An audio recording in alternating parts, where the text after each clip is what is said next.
यो ठाउँमा जान्छु भनेर चाहिँ सोचेकी थिएँ, तर यति चाँडै जान पाउँछु भनेर सोचेकी थिइनँ। एनिवे आज चाहिँ मेरो मर्निङको काम थियो। कामसाम सकेर खाजा खाँदै गर्दाखेरि ठिक्क मेरो साथीले फोन गरेको थियो, आज तिमीलाई सरप्राइज आऊ भनेर। म चाहिँ पुरै एक्साइटेड भएर के होला सरप्राइज भनेर रेडी सेडी भएर म निस्किएँ। भएर जाँदाखेरि चाहिँ मेरो साथीले यहाँको टिकट काटेको रहेछ, यहाँ जानको लागि चाहिँ 31 युरो पे गर्नु पर्दो रहेछ, अनि यहाँ भएको कुराहरू सबै इन्क्लुड हुँदो रहेछ। डल्फिन नाचेको सबै देखाउँदो रहेछ, तर म जाने टाइममा चाहिँ 4 बजीसम्म मात्रै, डल्फिनको चाहिँ सो चाहिँ 4 बजीसम्म मात्रै रहेछ।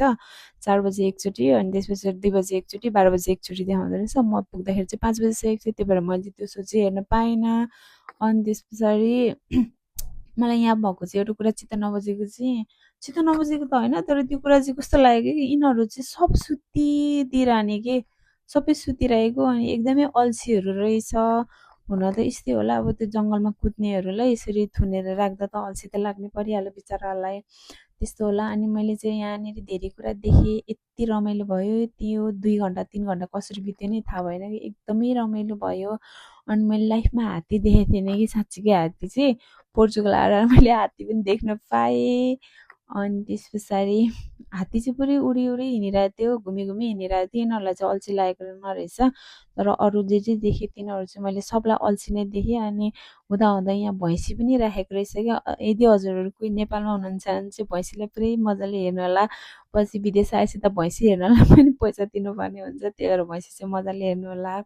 अनि त्यस पछाडि यिनीहरूले चाहिँ यहाँ गएको फाइदा चाहिँ, यसले चाहिँ कला देखायो, यसले चाहिँ पुरा जाँगर छरेर चाहिँ पुरै माटोहरू खन्ने कामहरू गरेर त्यो, अरू चाहिँ सब सुतिरहेको के। पान्डा नि रहेछ, पान्डा त झन् निस्किनै नमानेको क्या, कति बेरसम्म मैले कुरेर बसेँ, त्यो त झन् निस्किनै मानेन कि। अनि यहाँ नि रहेछ खै के हो, यहाँबाट चाहिँ त्यस्तो मजाले देख्न पाएन। यिनीहरू पनि सुत्ने टाइम भएको भएर होला, तिनीहरू पनि गएको रहेछ सबै।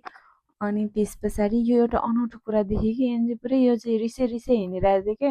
यिनीहरूलाई पनि कस्तो झ्याउ होला नि त अब कति कुराहरू गर्दाखेरि। अनि यहाँ भएको सर्पहरू पनि मैले चाहिँ सोचेको थियो डुङडुङ उफ्रिन्छ होला सर्पहरू भनेको थिएँ, त्यस्तो केही नि नरहेछ।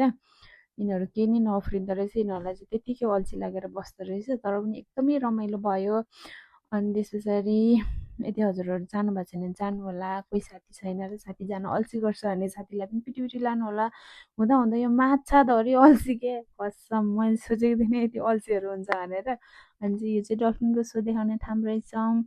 अनि यो चाहिँ माथिबाट हेर्दाखेरि एकदमै राम्रो रमाइलो। अनि त्यस पछाडि सबै कुरा राम्रो थियो, सबै कुरा रमाइलो भयो।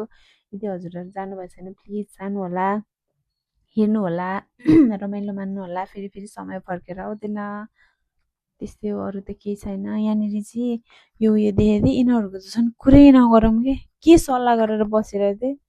यिनीहरू झन् मान्छे जस्तो कि, यिनीहरूको हात खुट्टाहरू देखेर चाहिँ कस्तो लाग्यो क्या, सेम मान्छे जस्तो। अनि धेरै कुराहरू छ, गएर हेर्नु होला। हेरिदिनु भएकोमा धन्यवाद, बाई बाई।